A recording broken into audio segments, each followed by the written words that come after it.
And we are here with Greg Blake from the Greg Blake Band here at the IBMA. And we met Greg working, he also sings with Jeff Scroggins' band. But Greg, you got your own band. Is it called the Greg Blake Band? Yeah, sometimes all of those syllables kind of run together sometimes. So yeah, when I'm not with Jeff and with Jeff Scroggins in Colorado, and I do some things on my own, like either solo act or I put a band together or do duet or trio, and just have a number of different musicians that I travel around with and play with.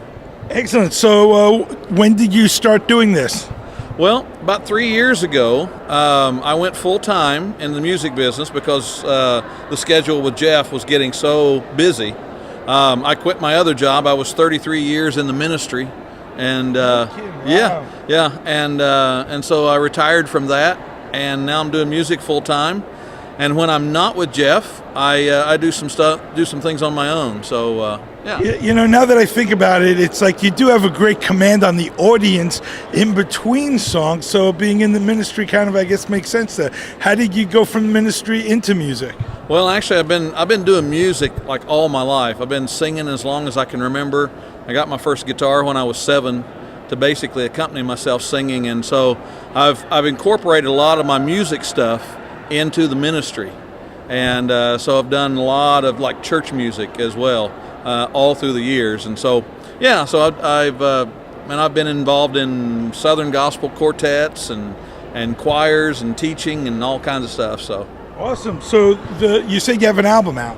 yeah, 3 years ago when I went full time was actually it kind of marked also my transition from the ministry, retiring from that into full time music, because I released the CD on the day right after I retired. Wow. And it was my very first solo album. I've done a lot of recording on other people's projects, bands that I played with, but for years the people just, said, Greg, we'd just love to have a CD of your stuff.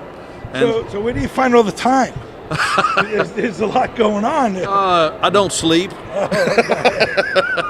So Well, tell us about the album that you put out. What's the type of music? Is it like a gospel kind of thing? no, it's a mixture of bluegrass and kind of classic country and a couple gospel songs on there. There's 13 cuts altogether, 12 songs and an instrumental.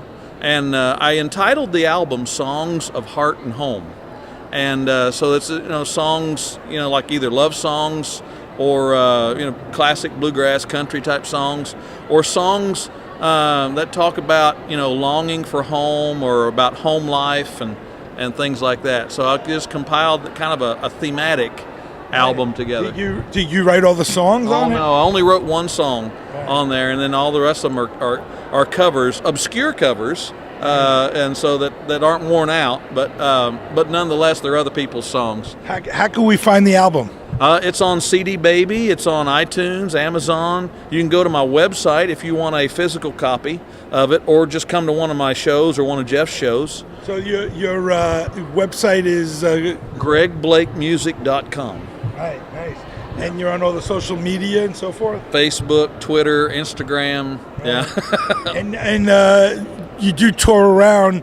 I see you tour around as Greg Blake touring. So you going anywhere soon, or you're busy? Well, I'm pretty busy with Jeff for the rest of this year. I've got some Greg Blake Band stuff going on next year in 2019. You'll see a lot in the Midwest. And the Greg Blake Band just came back from a tour in Canada where I had like John Reichman and Danny Booth and Patrick Sauber and a lot of great guys playing with me there. And then earlier this year, I took the Greg Blake Band to Ireland, and that had like John Reichman and Mark Schatz, Sally Van Meter, Blaine Sprouse. And so that was, so it was it's an all-star band. Yeah, basically. Nice, so, nice. yeah. All right, well, we'll keep looking for you. We'll keep an eye on you, and we'll stay in touch with you. And thanks for talking to us. Oh, you bet. Thanks so much for talking to me.